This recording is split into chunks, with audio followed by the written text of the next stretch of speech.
திருமதி சௌமியா அன்புமணி அவர்கள். மாண்புமிகு பேரவை தலைவர் அவர்களே, மாண்புமிகு முதலமைச்சர் அவர்களே, மாண்புமிகு அமைச்சர் பெருமக்களே, மாண்புமிகு எதிர்க்கட்சி தலைவர் அவர்களே, மாண்புமிகு சட்டமன்ற குழு தலைவர் அவர்களே, மாண்புமிகு சட்டமன்ற உறுப்பினர்களே, உங்கள் அனைவருக்கும் வணக்கம். தமிழ்நாடு சட்டப்பேரவையில் மேதகு ஆளுநர் அவர்கள் ஆற்றிய உரைக்கு நன்றி தெரிவிக்கும் தீர்மானத்தின் மீதான விவாதத்தில் பங்கேற்று பேச வாய்ப்பு அளித்தமைக்கு எனது நன்றியை தெரிவித்துக் கொள்கின்றேன். மாண்புமிகு முதலமைச்சர் அவர்களுக்கு மனமார்ந்த பிறந்த நாள் வாழ்த்துக்களை கூறி எல்லா வளமும் பெற்று பல்லாண்டு வாழ பாட்டாளி மக்கள் கட்சி சார்பில் வரவேற்று வாழ்த்துக்களை தெரிவித்து மகிழ்கின்றோம். என்னை இந்த சட்டமன்றத்தில் பேச வாய்ப்பளித்து என்னை இந்த நிலைக்கு உயர்த்திய பாட்டாளி மக்கள் கட்சியின் நிறுவனர் மருத்துவர் ஐயாவிற்கும், பாட்டாளி மக்கள் கட்சியின் தலைவர் மருத்துவர் அன்புமணி ராமதாஸ் அவர்களுக்கும் இந்த நேரத்தில் சிரம் தாழ்ந்த நன்றிகளை தெரிவித்துக் கொள்கின்றேன். என்றுமே அயராது பாடுபட்டு களப்பணி ஆற்றிக் கொண்டிருக்கும் பாட்டாளி மக்கள் கட்சியின் அடிப்படை தொண்டர்களுக்கும் அனைத்து நிலை நிர்வாகிகளுக்கும் என் நெஞ்சார்ந்த நன்றிகள். என்னுடைய தேர்தல் வெற்றிக்கு உறுதுணையாக நின்ற அனைத்து கூட்டணி கட்சி தலைவர்களுக்கும் எனது மனமார்ந்த நன்றிகளை இந்த நேரத்தில் உரித்தாக்குகிறேன். என் மேல் அன்பும் பாசமும் நம்பிக்கையும் வைத்து எனக்கு வாக்களித்த எனது தர்மபுரி சட்டமன்ற தொகுதி வாக்காளர் பெருமக்களுக்கும் அனைத்து சகோதர சகோதரிகளுக்கும் என் மனமார்ந்த நன்றிகள். மாண்புமிகு பேரவைத் தலைவர் அவர்களே, ஒரு அறையை எதை கொண்டு வேண்டுமானாலும் நிரப்பலாம்.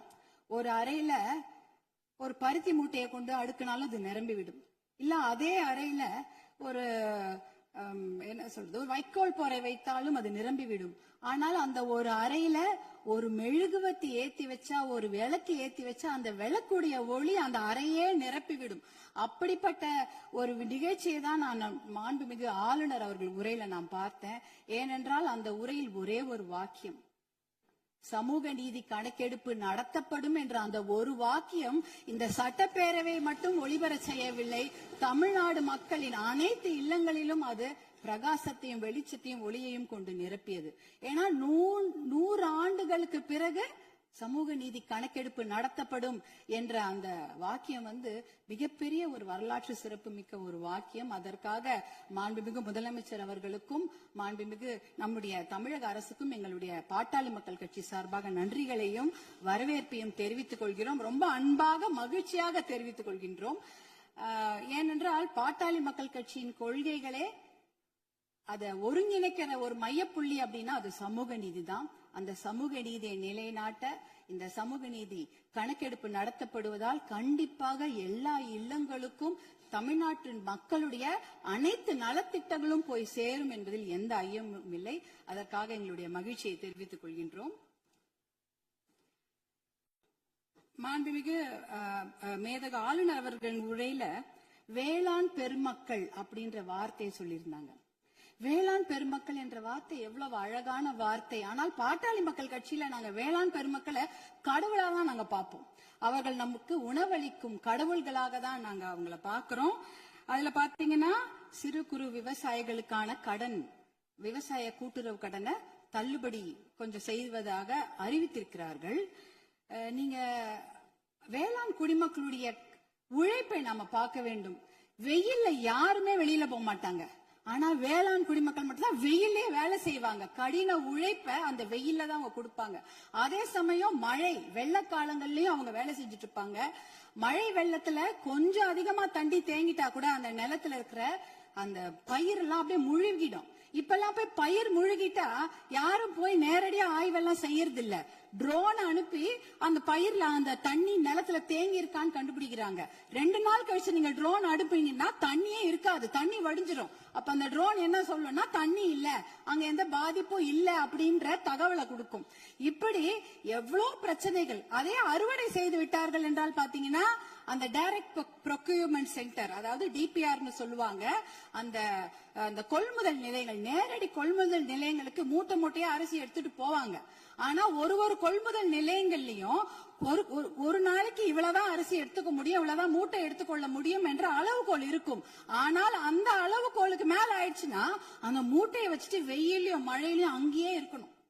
அது என்னவானாலும் சரி, மூட்டையை அவங்க நிலத்துல இருந்து எடுத்துட்டு போயிட்டாங்கன்னா தனியார் அந்த கொள்முதல் நிலையங்கள் வாசல்லே படுத்து கிடப்பாங்க. மழை பெஞ்சிச்சுன்னா அந்த மூட்டையெல்லாம் உள்ளே முளைச்சிடும், கெட்டு போயிடும். இப்படி எத்தனையோ சிரமங்களை மீறி தான் அவங்க நம்மளுடைய உணவு மேசைக்கு சாப்பாடை கொண்டு வராங்க. அதற்காக அவங்க வாங்குற கடன் பாத்தீங்கன்னா தனியார் வங்கிகள்ல வாங்குவாங்க, தேசிய வங்கிகள்ல வாங்குவாங்க, கூட்டுறவு கடன் வாங்குவாங்க, யாருக்கிட்ட வேணாலும் கடன் வாங்கி அந்த விவசாயத்தை செய்வாங்க. அப்படி இருக்கும்பொழுது அந்த வங்கி கடன்களை நாம தள்ளுபடி செய்ய வேண்டும். மகாராஷ்டிரால பாத்தீங்கன்னா எல்லா வங்கி கடன்களையும் தள்ளுபடி செய்திருக்கிறாங்க. நம்ம தமிழ்நாட்டுல நம்ம கூட்டுறவு கடன், அந்த வாங்கின கடனை முழுமையாக தள்ளுபடி செய்ய வேண்டும் என்பதுதான் எங்களுடைய வேண்டுகோள்.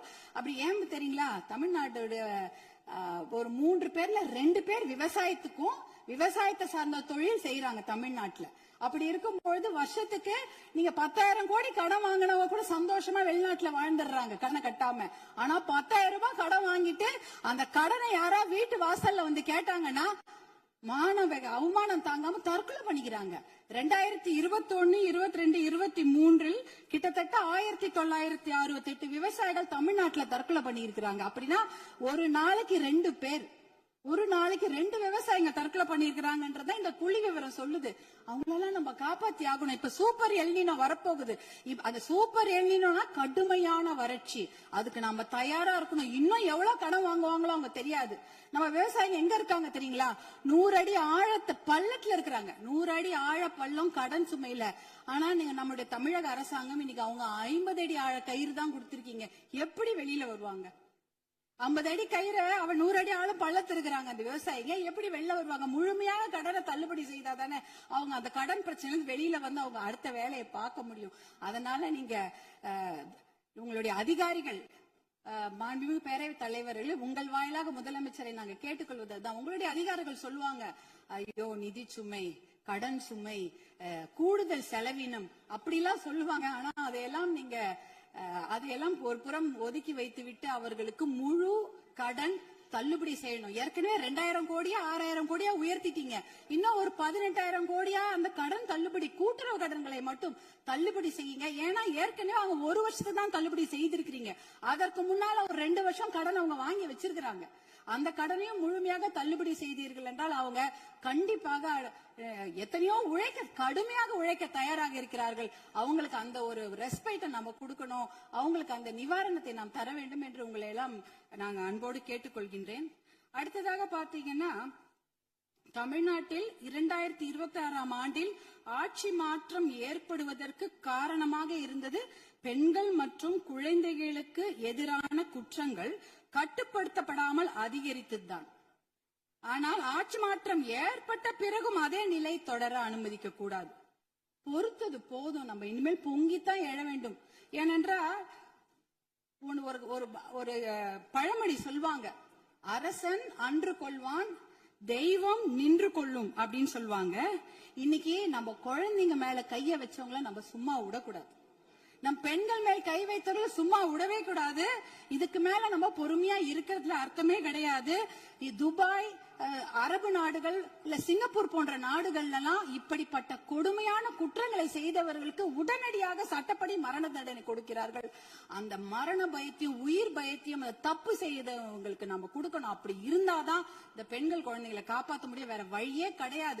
ஏன்னா அவங்க நினைச்சிட்டு இருக்கிறாங்க, இன்னும் ஒரு 5 வருஷம் பொறுமையா கேஸ் ஆடிக்கிட்டே போலாம், பொறுமையா வெளில வந்துடலாம், இந்த கோர்ட் இல்லைன்னா அந்த கோர்ட், அந்த கோர்ட் இல்லைன்னா அதுக்கு மேல கோர்ட்னு போய் அவர்கள் வெளியில வந்து விடுவார்கள் என்ற தைரியத்துலதான் இவ்வளவு பெரிய தவறுகளை செய்கிறார்கள். அவர்களுக்கு அந்த உயிர் பயத்தை, குழந்தைகள் மேல் கை வைத்தவர்களுக்கும் பெண்கள் மேல் கை வைத்தவர்களும் அந்த உயிர் பயத்தை கொடுத்தாதான் இனிமேல் அந்த தவறை செய்ய மாட்டாங்க. அதுக்காக இனிமேல் நாம பொறுத்தது போதும், பொங்கி எழ வேண்டும் என்று மறுபடியும் நான் உங்களை வேண்டி விரும்பி கேட்டுக்கொள்கின்றேன். அப்புறம் தர்மபுரி மாவட்டத்திற்கு என்னுடைய கோரிக்கைகள், தர்மபுரி காவிரி உபரிநீர் திட்டத்தை உடனடியாக அறிவிக்க வேண்டும். தர்மபுரி மாவட்டம் மிகவும் பின்தங்கிய மாவட்டம், ரொம்ப வறட்சியான மாவட்டம். அங்க நாங்க நிலையங்களோ கட்டிடங்கள் எல்லாம் கேட்கல, குடிக்கிறதுக்கு தண்ணி கேட்கிறோம். ஒரு ஆளுக்கு ஒரு குடம் தண்ணி கூட கிடையாது. ஒரு ஆளுக்கு ஒரு குடம் தண்ணி கூட கிடையாது. தர்மபுரி மாவட்டத்தில் 2 பெரிய ஆறு ஓடுது. காவிரி ஆறு ஓடுகிறது, தென்பெண்ணை ஆறு ஓடுகிறது. ஆனா அதுல இருந்து தண்ணி அவங்களால குடிக்க முடியாது. ஏன்னா அந்த தண்ணி அவங்க வீட்டுக்கு வராது, பார்க்க தான் முடியும். நேரா பாப்பாங்க, ஆறு எதிர்க்க ஓடும், தண்ணி வீட்டுக்கு வராது. இப்படிதான் அதோட நிலைமை.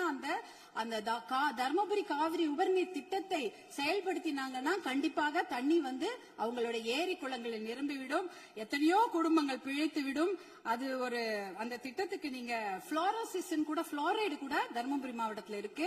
எல்லாருடைய பல்லும் கருப்பு கருப்பா இருக்கும், மஞ்சள் கலரா இருக்கும் தர்மபுரி மாவட்டத்துல மக்கள்.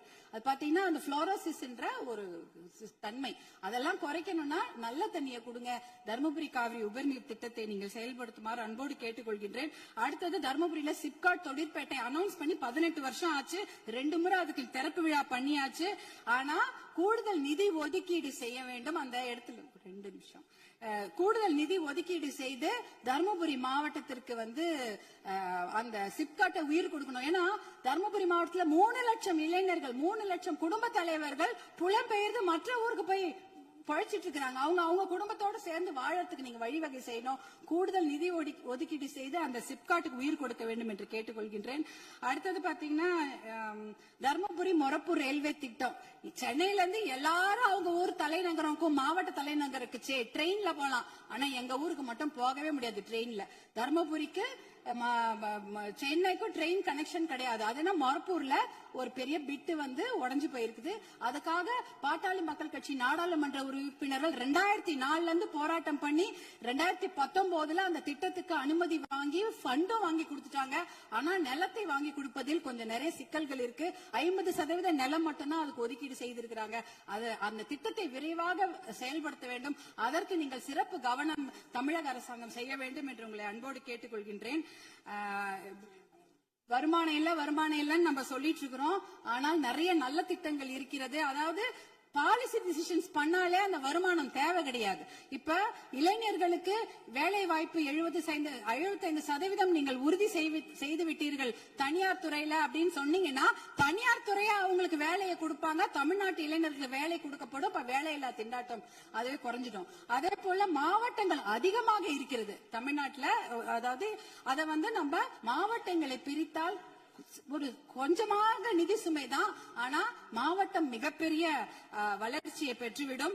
அதே போல பில்ஃபரேஜை குறைக்கிறோம்ட்டு கவர்னருடைய ஆளுநர் உரையில இருந்தது. கனிம வள கொள்ளை வந்து தடுத்துட்டா 1.5 லட்சம் கோடி 2 லட்சம் கோடி ரூபாய் நம்மால வருவாய் வந்து தமிழ்நாட்டுக்கு கிடைக்கும். அதே போல சேவை உரிமை பெறும் சட்டம் 21 மாநிலங்கள்ல இருக்கிறது. அது வந்து பொதுமக்களுடைய நலனுக்காக கொண்டு வரப்பட்டது. அது பாத்தீங்கன்னா அதனால எப்படின்னா எந்த ஒரு விஷயத்துக்காக பொதுமக்கள் அப்ளை பண்றாங்களோ உடனே வந்து சேர்ந்துரும், ஒரு பைசா செலவில்லாம. சேவை உரிமை சட்டம், லோக ஆயுக்தாவை பலப்படுத்த வேண்டும். இப்படி போன்ற பில்ஃபரேஜ்களை தடுத்தாலே தமிழ்நாட்டுக்கு வருவாய் ஏற்பட்டுவிடும். பாலிசி டிசிஷன்ஸ் பண்ணும்போது எந்த ஒரு நிதி சுமையும் கிடையாது. இப்படிப்பட்ட திட்டங்களை எல்லாம் நீங்க கவர்னர் உரையில, அமேதக ஆளுநர் உரையில சிலவற்றை அறிவிப்பு செய்திருக்கிறீர்கள், சிலவற்றை அறிவிப்பு செய்யாமல் இருக்கிறீர்கள். அதையெல்லாம் கொண்டு வர வேண்டும் என்று உங்களை கேட்டுக்கொண்டு எனக்கு இந்த வாய்ப்பை அளித்த பேரவைத் தலைவர் அவர்களுக்கும் மாண்புமிகு முதலமைச்சர் அவர்களுக்கும் எல்லோருக்கும் என்னுடைய சட்டமன்ற உறுப்பினர்கள் என் மனமார்ந்த நன்றியை தெரிவித்துக் கொள்கின்றேன். அவை முன்னவர் மாண்பு பேரவைத் தலைவர்களே, மாண்பு உறுப்பினர்கள் குறிப்பிடுகிற ரயில்வே திட்டத்திற்காக நிலமுடுப்பிலே தாமதம் ஏற்படுகிறது என்று சொன்னார்கள். அதற்காக தனி தாசில்தாரை விரைவாக நியமிக்கிறோம். விரைந்து அந்த பணிகள் நிறைவேற்றப்படும். மாண்புமிகு உறுப்பினர் திருமதி வா சத்யபாமா அவர்கள். மாண்புமிகு பேரவைத் தலைவர்